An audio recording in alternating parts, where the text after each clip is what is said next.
You're watching the Mr. Quality Guy YouTube channel. Hello everyone, Mr. Quality Guy here, and today we're going to do a video on what I believe are the true grandfathers and godfathers of quality control, and what they mean to quality as we see it today. So, sit back, relax, enjoy the ride. When it comes to the godfathers of quality, it's to understand that the idea of quality comes from the way that you can basically repeat something. The more repeatable an item is, the higher quality it is within reason. And so, when we get into the birth of mass production, in order to make that plausible or even possible, we have to have good quality. And the men that we are going to go over through in this video are going to drive that home. So when we get into the birth of mass production, the interchangeability of components, the concept of interchangeability has, with most innovations, its roots in war. Evidence of the use of interchangeable parts can be traced back over 2,000 years to Carthage in the First Punic War. Carthaginian ships had standardized interchangeable parts that even came with assembly instructions akin to our modern tab A into slot B. In East Asia during the Warring States period and later the Qin dynasty, bronze crossbow triggers and locking mechanisms were mass-produced and made to be interchangeable. And so the idea of interchangeability is really what drove home the idea of quality. And the first man to really champion that was that of Jean-Baptiste Fouquet de Gribeauval. Jean-Baptiste was known for creating the Gribeauval system for artillery in the late 18th century.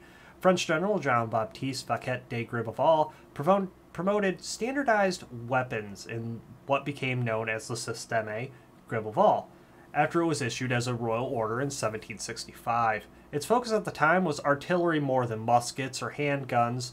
One of the accomplishments of the system was that solid cast cannons were bored to precise tolerances, which allowed the walls to be thinner than cannons poured with hollow cores. However, because cores were often off-center, the wall thickness determined the size of the bore. Standardized boring allowed cannons to be shorter without sacrificing accuracy and range because of the tighter fit of shells. It also allowed standardization of the shells. Before the 18th century, devices such as firearms were made one at a time by gunsmiths in a unique manner. If one single component of a firearm needed a replacement, the entire firearm either had to be sent to an expert gunsmith for custom repairs or discarded and replaced by another firearm. During the 18th and early 19th centuries, the idea of replacing these methods with a system of interchangeable manufacture was gradually developed. The development took decades and involved many people. And the development of many people, as we can see, all the men that we have on this list have a part to play. But I would say Honore Blanc, in the middle of the 18th century, Honore Blanc was inspired by the work of French artillerists led by Jean-Baptiste Fouquet de Gribeauval, who had begun pursuing interchangeability in artillery. Their Gribeauval system involved standardization of cannons and shells. Blanc applied these concepts to muskets and used gauges and filing jigs to bring duplicate parts into interchangeability. The uniformity of the parts was achieved via cut and try methods, using jigs, gauges, and master models to guide hand filing. There was no true milling at the time, although rotary filing on lathes was not unknown. As each part was filed, it was repeatedly compared against a gauge or master model. One part declared the model for all others to compare with. And the natural ability of the eyes and hands to detect small differences, such as slight step up or down from the master to the part, ensured sufficient interchangeability. When Blanc tried to interest fellow European craftsmen into the concept, they were unreceptive due to the combination of skepticism as to the system viability and some amount of fear that their employment and/or status might be threatened by if it did work.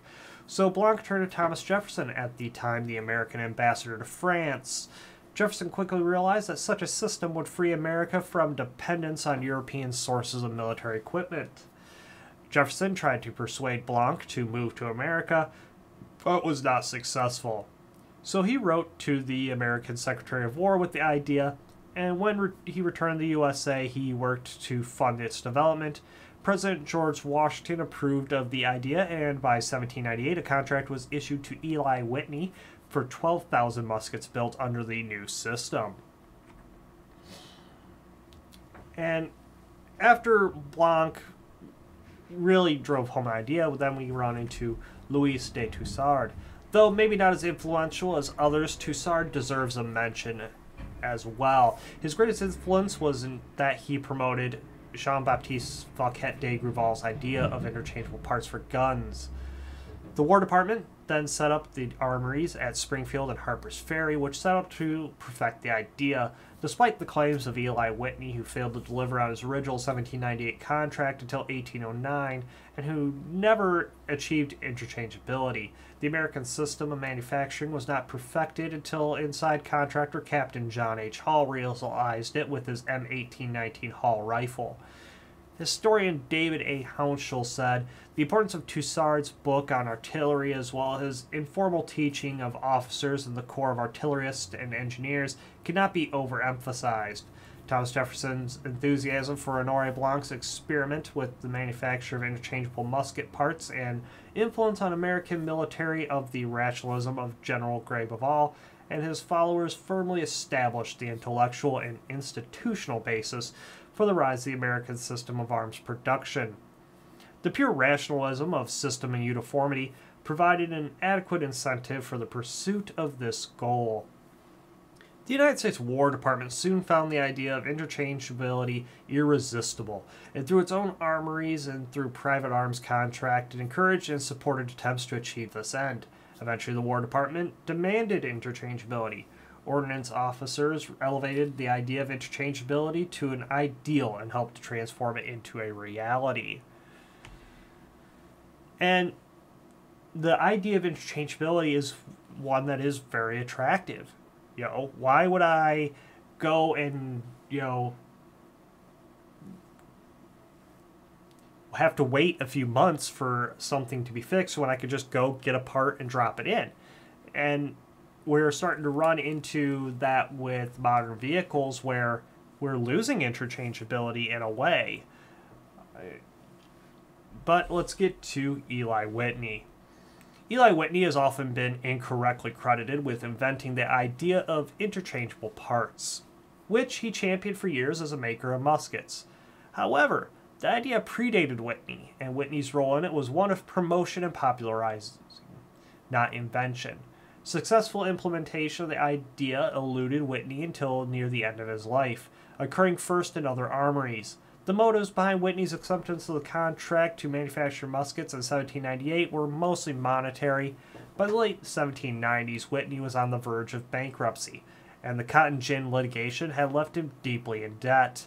His New Haven cotton gin factory had burned to the ground, and litigation sapped his remaining resources. The French Revolution had ignited new conflicts between Great Britain, France, and the United States, and the new American government, realizing the need to prepare for war, began to rearm. The War Department issued contracts for the manufacture of 10,000 muskets. Whitney, who had never made a gun in his life, obtained a contract in January 1798 to deliver 10,000 to 15,000 muskets in 1800. He had not mentioned interchangeable parts at that time. 10 months later, the Treasury Secretary, Oliver Wolcott Jr., sent him a foreign pamphlet on arms manufacturing techniques, possibly one of Honoré Blanc's reports, after which Whitney first began to talk about interchangeability. Whitney did not deliver the arms until 1809, using multiple excuses for the delay. Recently, historians have found that during 1801 to 1806, Whitney took the money and headed into South Carolina in order to profit from the cotton gin. And finally, John H. Hall. On May 21st, 1811, Hall patented a single-shot breech-loading rifle in collusion with Washington, D.C. architect Dr. William Thornton. He began manufacturing his new rifles at the rate of 50 per year until the Ordnance Corps, United States Army, ordered 200 rifles in 1814. He regretfully turned down the contract because he was unable to meet the Army delivery deadline of 1815. Hall recognized individually fitted parts as the factor slowing rifle production and adapted his breech-loading design to the uniformity principle widely known as interchangeable parts. Hall proposed the concept of interchangeable parts to the Army in June 1816 and earned a contract for 1,000 of the Model 1819 Hall rifles from their War Department, with interchangeable parts being the chief condition to fulfill it.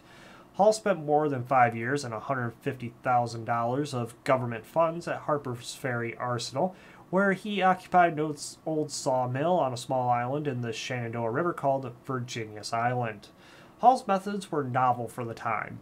Hall transferred water power through a system of leather belts and pulleys to power his machines with unusual pace, greater than 3,000 RPMs.